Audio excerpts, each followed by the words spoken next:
We're sitting here in Paul Sanderson's law office.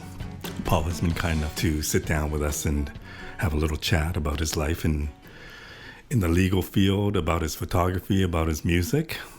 Paul is also an educator. You do a lot of things. Sometimes I think I do too much, but the power of yes, the power of no, I don't know. What came first, music or photography? Yes, music. Tell me about how that started. Oh, gosh. Well, way back in public school, my mother thought it would be a good idea to have both my brother and I study piano. Mm-hmm. So at age 7, through the public school system, we were enrolled in piano lessons after school. And it wasn't really a matter of choice. It was, you're going to do this, right? So the piano was always kind of, chosen for me and my brother. And I think he took to it a little more than I did. But I stuck with it for 10 years. But it's a funny thing. Back then, you would start with group lessons. And you would start with a really just a cardboard keyboard, because we didn't have a piano. Mm-hmm. Right, at home, till my parents finally were able to save up to get an upright grand piano, and so I can still remember. I think I probably still have that keyboard at home where we would, it wasn't even by numbers; it was just by feel and look. The black and white keys you would learn to practice on, and then you'd use the piano at school in the public school system. So your parents didn't have to listen to really bad music? Well, not for the first few months till they got a piano. Then they did. And then I stuck with the classical piano for 10 years. But about age 11, I picked up the guitar. And of course the Beatles were the number one influence. So, and things took from there. So that I always feel like I chose the guitar, whereas the piano was chosen for me. So, but I still play both to these days. And what did the piano lessons or that introduction to classical music give you? It gives you a discipline and a few rapped knuckles when the day when you're playing a wrong note. It's hard to say. I mean, it's funny because on the piano, if you ever listen to me play, you can still hear that I was classically trained. I can't shake that. Well, although I joke about it, I spent 10 years learning it, 10 years unlearning it, 10 years forgetting it, and now I'm 10 years trying to relearn it. But do you think that training gave you an appreciation for music, or do you think it was totally a different thing? It must have, Mako, but it's funny, I don't have that very fond memories. It was a discipline more than anything, I think. Although there were moments in the classical, repertoire where you could actually emotionally relate to it. Mm-hmm. But it's certainly not like rock and roll or blues. It just isn't, right? It's a more heady thing. It's a more academic thing for me. So the Beatles grabbed you, but you play in a blues band. When did the blues come into your life? Oh, well, that's pretty easy. I mean, as you follow through the transition of the 60s, guys like Eric Clapton and Jimi Hendrix were very blues-based. So, and there was a blues boom going on in those late 60s and the early 70s. So that's when Downchild got its start. So there wasn't a big stretch at that point. And even the Beatles, I mean, even though they were primarily a rock band that had rock and roll roots, they played blues too. If you look back in some of their repertoire, there's blues in that too. So, I mean, the blues, when you get farther deeper into the roots of the music, it's pretty obvious that there's a lot of it's blues inspired. So, when did the photography happen? That's a good question. You got to fast forward now to the 90s, after having spent many a year pursuing, success as a musician, and still pursuing it even when I was in law. Mm-hmm. One of the projects I was working on that I'd worked on for years just went nowhere. So would explain that. yeah, just like, you're pursuing something, you're spending money, you're trying to rehearse, you're trying to get it out, and it just went nowhere. So I finally went, music. And it wasn't even a conscious decision. I just needed a break. You get burned out on it. What kind of music was that? Was that a blues band, or was that something? No. If you check on my website, it was kind of a post-punk Billy Idol thing. Oh. I was much younger then, yeah. It's a good video there. It's called Wild Style. Okay. I'll definitely check it out. If you want to take a check and take a look at it. But it was... so that just went nowhere. So at one point the goal was to be a musician. Oh, absolutely. Okay. I think I more or less resigned myself that I'm not going to be a musician at this point. That my career is actually on the legal side 30 years later. Just saying. Maybe I better call that the career. But as a player, you're always, you're bitten and smitten, and that's it, right? No matter what you do, you're always looking to do that outside. I mean, it doesn't matter, even to this day. I mean, if I've got free time, I'm going to be probably picking up a guitar or writing a song or doing that. The photography and the poetry come very much secondary to me. So I picked up two hobbies, of course, me being the typical overachiever that I'm told I am. Not one, but two, to divert me from music at that time. And I didn't even think of that as that's what it was, but it was.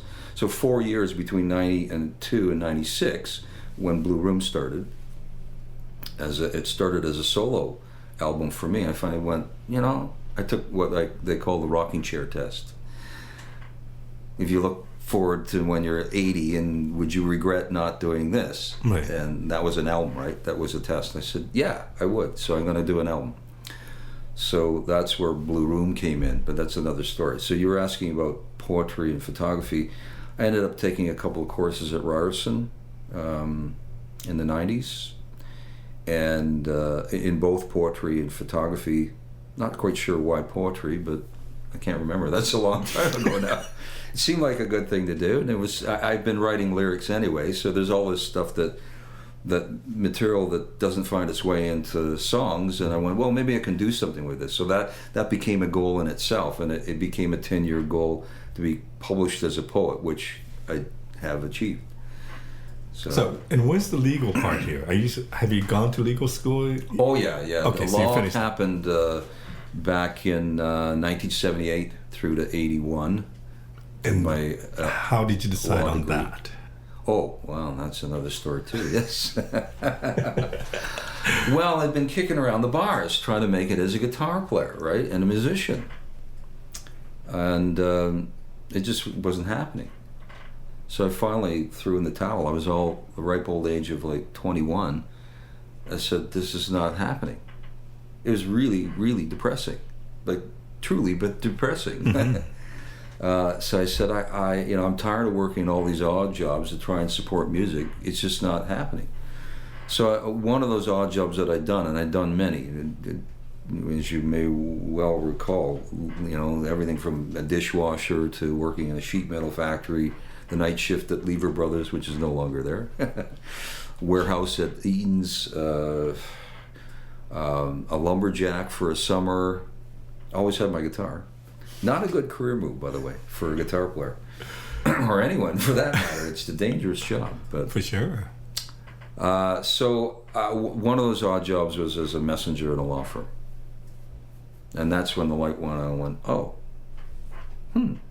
these guys are getting an awful lot of respect. And I'm not getting any as a musician. So, I kind of like this, and maybe I could marry the two, right? Because you can always learn as a player. You don't have to go to music school. You don't have to study. And I went, okay, well, maybe I can combine the two disciplines, which I've tried to do. Both of them are incredibly demanding, though. So when you said the two disciplines, we're talking... music and law, yeah. But you also decided to go into entertainment law. Yes, and it had to be music. Okay. So I was very, very focused. At that point, it's kind of like, I recall this, this reading about Jim Morrison's life. He he equated his career path as like pulling an arrow back. Well, that's what it felt like on this one in the law. Like, if you missed your first target, you're not going to miss the second. So, yeah, I'd be in the library till midnight every night. Didn't matter whether it's Friday, reading on the Queen Street car on the way home. I lived in the beaches even then. Yeah, no, had to do it. So I was not going to fail at that one. So, at that point, what was music? What was entertainment law? Actually, on that note, for the very first time in my life, since I started playing, the very first year of law school, I didn't pick up the guitar at all. The only time that ever happened again was when I wrote the first edition of Musicians in Law in Canada. Didn't even touch an instrument for an entire year. Couldn't. Was so focused on what I had to do.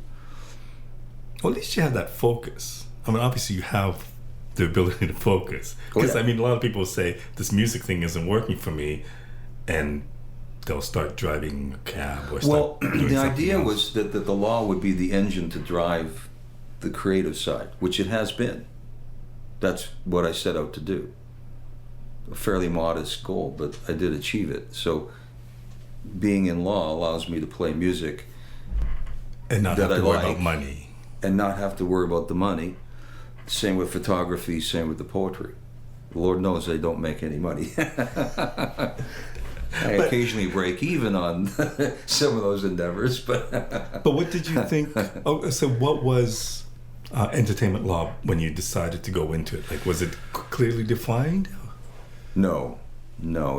I think even today it isn't that clearly defined, and that's why I ended up trying to do as much as I could to figure out what the field was about. I mean, there were a few entertainment lawyers around even when I went into law school. Right. I was aware of them. The bar is a lot smaller than it is now. There are dozens now in Toronto alone that I could mention that do it. When I first started back in 1983, probably a handful of entertainment lawyers that knew music, and that's a specialty within the specialty in this country. So that was always the goal, is to represent music. Yeah, so when I went into law school, I mean, the first year you have to take a set of core courses. By the time I hit second year, I wanted to go to Parkdale Community Legal Services, which is a poverty law program that Osgood runs. And you had to take evidence. And they had the first ever entertainment law seminar that I'm aware of course, in Osgood. It was a joint Osgood and U of T law school program. And you had to take tax and corporate law. So I could do entertainment law, which actually was film law. Okay. So I'm going out of my mind. At this point I'm going, huh? 17 class hours, which doesn't sound like a lot, but that's a lot in law school. And you're already doing like, say, 70, 80 hours a week of studying. And you get into a course that's about film law. I'm going, no, that's not what I wanted to do. But I ended up writing a paper for that course and did very well in it, which ended up getting published. It was called Music Rights and the Law and Overview in Canada. So what year would this be? 1980. Okay. So music was big. Music industry was a huge thing, right? Like it was a big moneymaker at that point. Yeah, I guess it was. In some places, sometimes the soundtrack would do better than the film. Right. In that era, yeah. Into the 80s, yeah. So you wrote this paper. It got published in the Performing Arts Review. And that's where I got the idea that a few years later that I could actually turn that into a book. But I had actually worked as a second-year law student for an arts organization called Canadian Artists Representation Ontario, which is now CARFAC Ontario. Does work for visual artists. They're a visual artist advocacy association. I went, oh, that's close, arts and entertainment. So they ended up hiring me to write a book of contract precedents in one summer that hadn't existed before. And I went, if I can do it for the arts, the visual arts, I can do it for music. So by the time I got through my law degree and got called to the bar, I went to Carswell. In fact, I went to a number of legal publishers and said, "Are you interested in a book on music law?" And some of them were interested, but they were asking me to give them an outline in the first chapter. I went, "You're out of your mind. I'm not going to give you an outline in the first chapter." Just doing the outline alone was an unbelievable amount of work. I said, if I'm writing the first chapter, which means I've already started the book, because I've already got the blueprint, because I got the outline, I'm writing a book. You either make me an offer or I'm not doing it. Mm-hmm. So the only one that did was Carswell, which is my publisher to this day. They looked at the model agreements book that I'd done for Carfax, and they said, "Well, I guess you can write. We think you can do it. Great. Here's a contract." So that book. So yeah. What did you hope to accomplish with that book? What was the, like? How would you summarize that book? And it was a learning process for me. It was also it was to serve as what I considered like a giant business card, which it does to this day. Mm-hmm. But I wanted to be in the field, and you couldn't learn in law school, in essence, despite the film law seminar that I took. So it was to know the field thoroughly before I got into it, because, I mean, knowing the ins and outs of a particular practice area is tricky. Mm-hmm. You know, it's difficult. So you'd at least have a good, strong legal background in the area you wanted to be in. Plus, it's some credential, right? Which I did. But so based on the strength of that, I was able to. And it still took me another 2 years after that to even get even a possibility of practicing. Now you're like 9 years in. That's a pretty serious commitment to a field that you haven't even worked in yet. But that's the thing, right? Like, a lot of people assume that you become a lawyer and it's an easy gig, but it's not. It's not. No, never is. Never has been. And never is, especially if you're working in the arts and entertainment. I mean, you're trying to make money from people that often don't have any money. Okay, so it's a difficult job. Can we talk about that? So you want to be a lawyer, and it's for musicians. Well, Are sure. you representing record companies? Like, you know, in a layman's term, who is your clients, and what are you doing for them?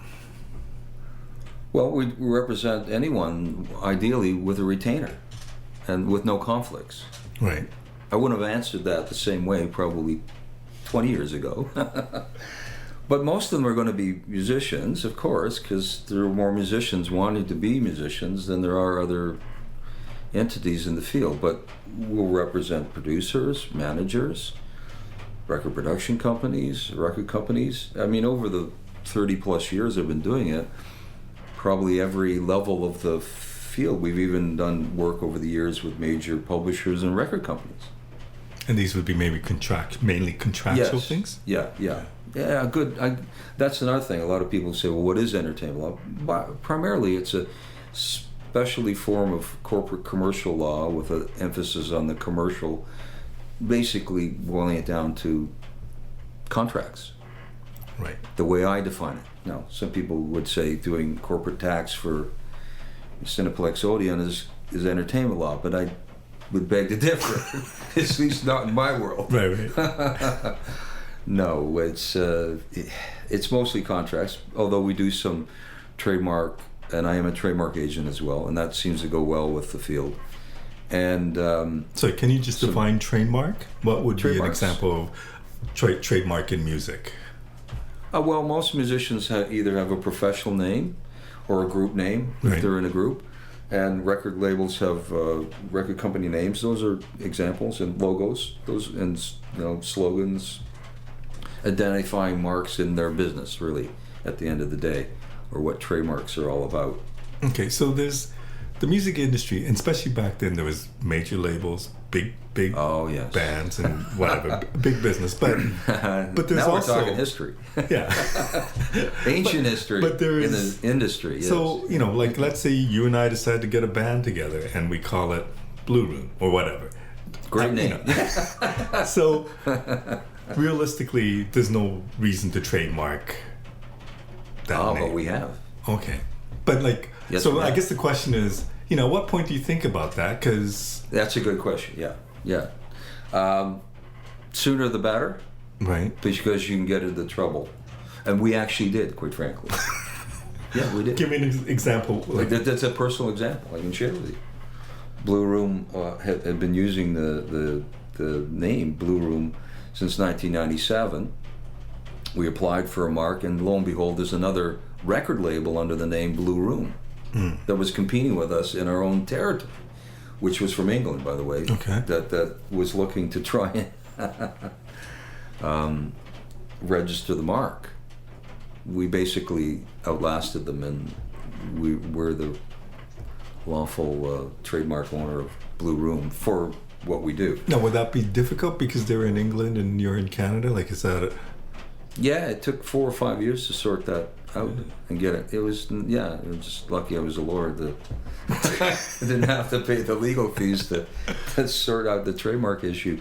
There's lots, don't get me wrong, there's lots of other Blue Rooms out there, but they're not for musical groups, at least not in Canada. Yeah, I guess my question is Canadian more Blue Room. of, for your average musician, when do they have to start thinking about trademarking things and whatever?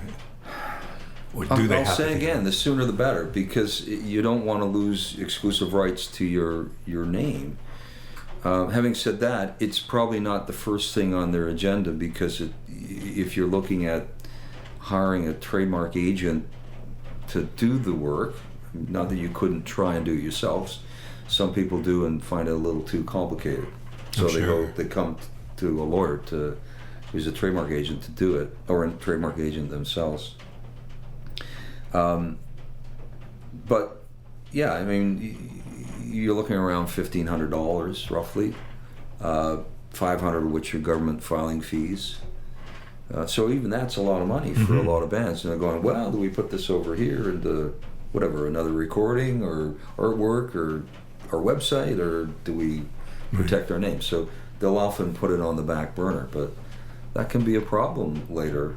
But okay, so I'm thinking, because at the level of blues and roots musicians, there's not a lot of money, right? I mean, it's tough out there. Yes. If it's not trademarking, is there anything? Always has been, yes. But is there anything else that they should? Obviously, if you have a contract, then theoretically they should be coming to an entertainment lawyer to review the contract. Ideally, right? Yeah, that would be good advice. Yes. Yeah, I think. But is there any other examples of when musicians should be going to an entertainment lawyer, other than trademark contracts? Yeah, a band agreement, a partnership agreement is really important too. Registering their name, even if it's not a trademark, you have an obligation to register a business name. So if you're carrying on business under a name other than your legal name, can assist with that type of registration. If they get a licensing opportunity, it doesn't have to be a signing. It could be a large synchronization or master use placement, or a small one for that matter. But something, those make a lot of sense because there's a lot of intricacies in the licensing, and getting some qualified advice on that can get you a better deal and avoid some of the pitfalls. Because I get the feeling that a lot of musicians wouldn't consider going to you. Not you personally, but just thinking about... No, I agree. Sure. Yeah, that's why we're always out there promoting. For sure. No, you're right. Although I think that as a general rule, the industry itself and musicians in it and people in it have because there's so much more information available out there free, and conferences and networking and the internet, of course. I think the cognizance and the need, the perception of the need and when to go is there. Mm-hmm. They still may not have the budget, and there's a lot of self-help that goes on, good and bad. Right. That isn't always good. I mean, we're hired sometimes to unravel things that have been, done without counsel, and that's often more expensive than having done it properly in the first place, or at least with counsel. So how has your business changed over the last 30 years? Way less signings, direct signings, that's for sure. Way more licensing and distribution. More litigious as well, because there was more people arguing over a smaller pie, but still arguing. Yeah, it's just there's just, and the deals and the advances are a lot smaller. So it's very volume driven and highly competitive. It's always been competitive, but way more so now than ever before. And now, of course, 30 years later, there are way more lawyers in the field, so it's way more competitive on the legal side, just as on the music side with the decline of record sales. It's a lot harder to earn income as well. So you're getting this kind of perfect storm. And I'm sure we're not alone. We may be on the vanguard in the music industry, certainly well before films, but I think it's happening worldwide. The music industry just happens to be, like I said, leading that and been in double-digit declines on the record side since 2002. Mm-hmm. It's in a deep depression, the record side of it. Right. Absolutely.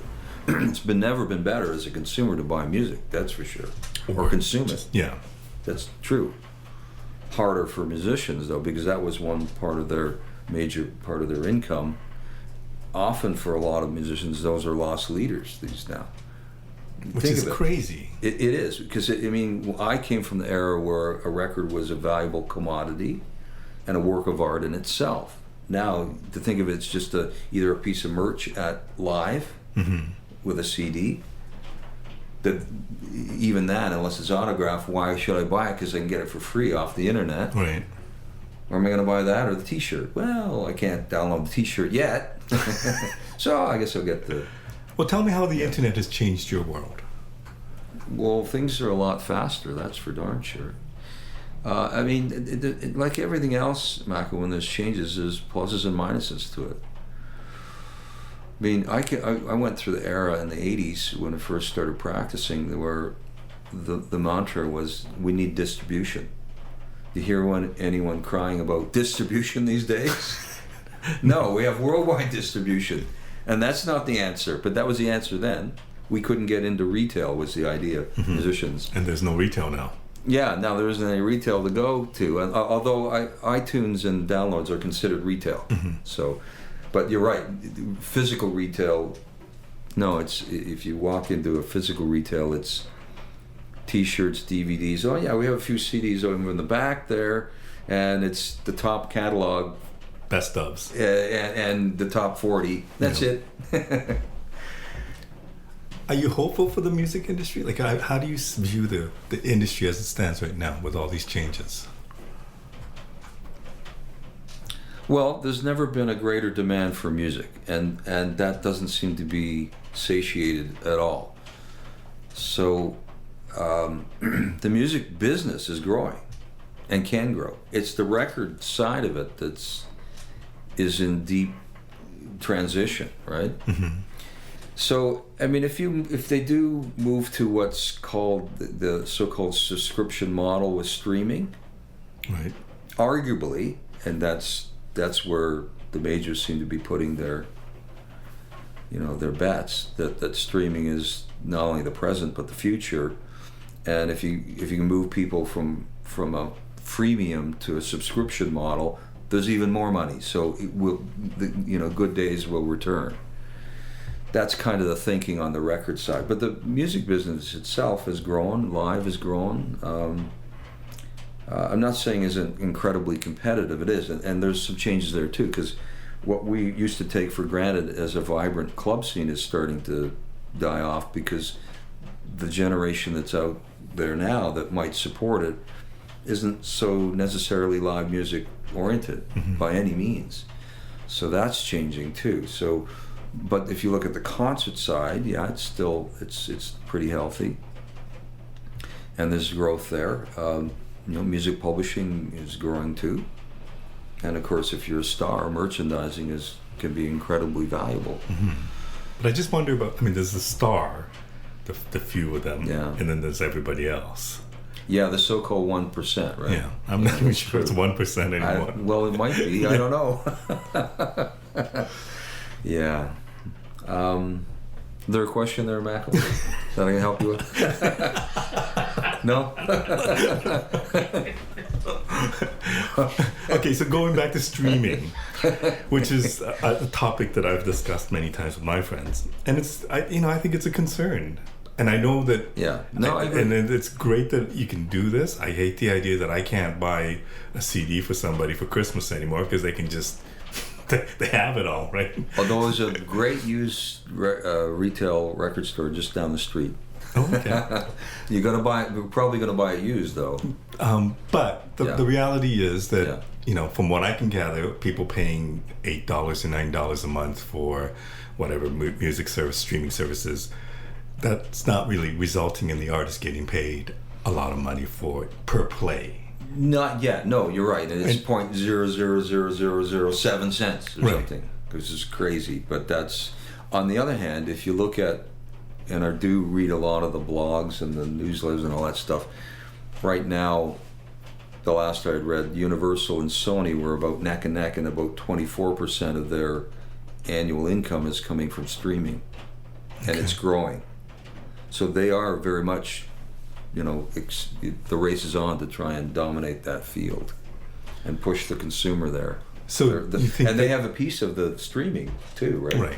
Right. So this time they weren't going to be Napstered, right? Right. Caught sleeping too. But do you think it will get to the point where somebody can make decent money releasing an album and then getting money from streaming? The payments from streaming? If you're in the top tier, Right. The odds are very, very high against making a lot of money from recordings. That's just the reality of it. I mean, I've looked at your jaw would drop if you saw some of the numbers. I mean, the vast majority of records sell well less than 1,000 copies. Yeah. And there may be 100,000 released, in the States in a year, for example. Which is also crazy. When you think of that, less than 1,000. I mean, I always ask, how many friends and family do you have? That's where you start. It's real. Right. How do you get beyond that? That's tough. It is tough for most artists. They're not gonna happen. Okay, so what's the upside of the music industry? What's the good news? You can have fun. It's more fun than I guess being in some other more boring corporate environment.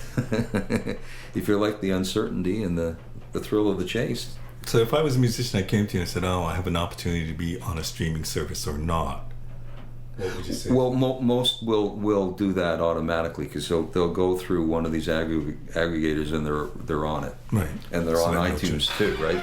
Whether they make any money off of that, that's the matter of issue of promotion and developing an audience. But everyone could go on it. That's the great, like I said, that's the democracy that we're in. The commercial democracy. We can all have distribution worldwide. So going back to your book, tell me the name of the book.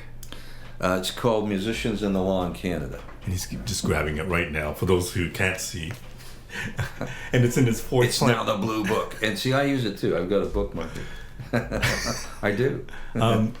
Fourth edition, Fourth edition, which is pretty amazing, is it not? Like, I mean, did you expect it's a lot of work, yes. Yeah, big commitment. But yeah, it's been published. Well, I wrote the first edition in 83, 84. It was published in 85, and it's now 2016, so it's over 30 years in the marketplace. So the fourth edition would include things like the internet and streaming and... Absolutely, okay. Yeah. And is this something that you would recommend musicians, anybody in the industry to look at, or...? Yes, although it tends to be oriented even more so now in the fourth edition to the legal and professional market. Not to say musicians don't buy it and read it. Some of them do. Some of them more business-oriented than others. Mm-hmm. I have a couple other handbooks too that I have published that kind of fits more into the consumer market. Okay, so I know that it's geared towards Canadian musicians or the Canadian industry. Does That's what they look like. Volumes 1 and 2. Music Law Handbook Yeah. for Canada. So if somebody was in the States, it's totally a different thing. Can they benefit from this book? They could. There's a lot of similarities, but the moment they see the word Canada in it, they'll probably not pick it up. Right. So it does have a, it's funny. I had said to my handbook publisher, who's a different publisher than the textbook, Musicians in the Law, to drop Canada out of the name. No, we got to have that in. I'm going, well, then you know what's going to happen. But is it applicable to non-Canadians? Some of it is, because the practice in the music industry, it's always been a global industry. Mm-hmm. Publishing and recording they've always sold globally, and that's what you hope for, worldwide success. So the terminology tends to be fairly international. I mean, there are territorial differences, certainly in the laws. Yes, the copyright laws will differ, but the contracts are fairly consistent, surprisingly, with a few odd wrinkles. Mm-hmm. So, but when I get into the legalities, like, neighboring rights in Canada or the Copyright Act in Canada, yeah, that's specific to Canada for sure. So, but I get the impression a lot of musicians get into music because they like to play, and then Absolutely. they get into gigging because that's the way of getting their music out there. But I don't know if a lot of them get to the point where they, and there are definitely some who do, but who look at it as a business and who look at the laws and the options and the possibilities as much as they should. Probably because they're too busy updating their Facebook page or or getting the word out, getting gigs or whatever it is. Well, I can empathize with that. I mean, you really, as a musician, you've got to focus on your art first and foremost. Mm-hmm. If you don't have great music and talent and great recordings of that, you're not even at square one. So all the business in the world's not going to help. I think there's more orientation. Like I said, there's more information out there and more encouragement for musicians to understand the legal and business aspects of what they do. Some of them are more oriented towards that than others. Mm-hmm. Some of them are more right brain centric and then left brain, Right. And fortunately, if you're in a group, there's usually seems to be at least one individual that seems to take that on, and it works well with their mindset, right? I've seen some other artists, though, that man, they shouldn't even be driving a car, let alone trying to think about a contract. And I don't mean that with any disrespect. They're just artists. Yeah, that's what they do, and that's what they should do. But they need someone around them in their team to help protect them. Lawyer, accountant, manager, hopefully people that they can trust and be their advocates. Right. But you're right. I mean, you stretch pretty thin these days if you're an artist, because you got to. Yes, you have to be an artist, do everything that I just mentioned, but you're often self-managing, you're booking yourself, you're booking all your own tours, you're promoting yourself, you're on social media. Oh yeah, now you got to run your business. Get the trademark. All of that stuff too, and going, wow. I mean, that's overwhelming. It is. That's too much. But until you get to a certain level of financial viability, you're not going to pick up management because there's nothing to manage. There's nothing to commission. Mm-hmm. Manager can't even justify the time, or attract label interest if you're interested in that, and many are. That's part of a viable team. Still, I mean, a lot of people argue, no, you don't need a record company these days. Oh, really? You're right. In certain situations, you don't. But if you're going to have worldwide success, you're going to have that too. So they're not, the record company is still very much, their roles have changed too. But who wouldn't want someone to put up some money? Who wouldn't want someone to help, promote you? And then you're paying for the relationships that they have in the industry to further your career. Mm-hmm. That's what a good label does. You've been doing this for a number of years as a entertainment lawyer, and I think I read somewhere that being in entertainment law for a long time is almost as hard as keeping a band for a long time. Is it? That's a good way to look at it. Yeah. And what makes it so difficult? Well, like I said, you're working with people that often don't have a lot of money, and with more and more lawyers in the marketplace, it's more and more competitive. So just because I wrote a book, who cares? Like, you still got to prove yourself. It's like the artist, right? Just because you had a great last single, what's your next one like? You know, I forget you. Who are you again? Oh yeah, that was a couple of years ago, right? Yeah, you're always gotta you gotta. It's like, you know, it's like that Greek myth of Sisyphus rolling the stone up the hill. Well, you got to do it the next day too. That's just the way it goes. But the other thing you do is you also teach. Tell me what you get out of teaching. It's a challenge. It can be fun. I'm an instructor at Metalworks, which is a post-secondary private institution for people that are interested in the music industry. I teach intellectual property, which includes copyright, trademarks, patents, industrial designs, and I look at the full gamut of publishing, recording agreements, and management, producer agreements, you name it, pretty much the whole gamut. And the people who are attending this course is mainly people that want to be in the music business. Okay. Not necessarily studio related, as some of them are. Yeah, okay. Yeah. There's a lot of audio students at Metalworks, right. And as I think there are at other private music schools. I think the vast majority of them want to be audio engineers and producers, but I get the business stream too. There are some people I deal with they do music as performers as well, digital music production, show production management. People that want to be managers, the whole wide gamut. So there's about 6 or 7 course streams that I teach, not all at once. Right now I don't usually do more than about one day, and do about 3 courses in a day, about 2-hour lectures each. Yeah, but it's fun to work with people in you know, at that level. I like to think by putting that in, it's giving something back on one level. Gets me out of the office. It's different. It's like traveling 1 day a week, sort of. You've been doing it for a while, right? Like I'm into my 11th year now. Yeah, I've been there since the first month, and I like to think we're building the future now at this level. So, and I am starting to see some of the students come through and that will hire me, you know, that have gone through a school like Metalworks, and they're way above their colleagues that are trying to do it with no training. Way above, because they've been exposed to the business and experienced instructors, etc. So yeah, it's been an interesting ride, but it is challenging, you know, because you're up there, you're lecturing, you're still an entertainer at the end of the day.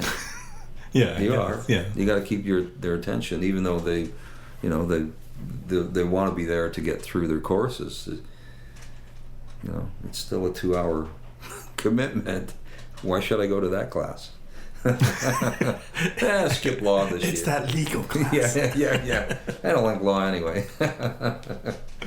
It's boring. But are you hopeful? Yeah, but it's my life. Are you hopeful for the future? In which future? The music industry's future, or mine? Well, they're kind of connected, are they not? They are so. They have been for a long time. Yes. I don't really think about it. I'm trying to think about the moment. You know, people often ask, "Well, what do you see in the future of the music industry?" I don't know. If I did know, I'd be a very, very wealthy man. Or you'd get out of the industry. So I really don't know what's holding for the music business. I think people will always consume music, And like I said, it is growing in interest. It just seems to be every time you turn around, there's another marriage of music with something, you know, to make our life day to day be more interesting, more livable. You know, that's what I think. So my final question would be, when you look back on this journey that you've taken from that kid who decided maybe I will do entertainment law, how do you look back on it, on this whole experience? Play more music. It's good for you. I don't regret playing music. That's for darn sure. You know, if it's, like I said, if it's in kind of in your DNA, that's what you seek out. You know? And you got to look back then. I mean, the people that I cited, and then some, you know, guys like John Lennon or Bob Dylan or Jimi Hendrix, those were role models, heroes. You want to be like those people, at least musically. Not, right. I mean, not necessarily in terms of their lifestyle, but some of that too. So, you know, I mean, I think that's, you kind of carry on the torch. That's where the inspiration came from. It's still there. Well, thank you very much for this time. Really appreciate it. Oh, you're welcome.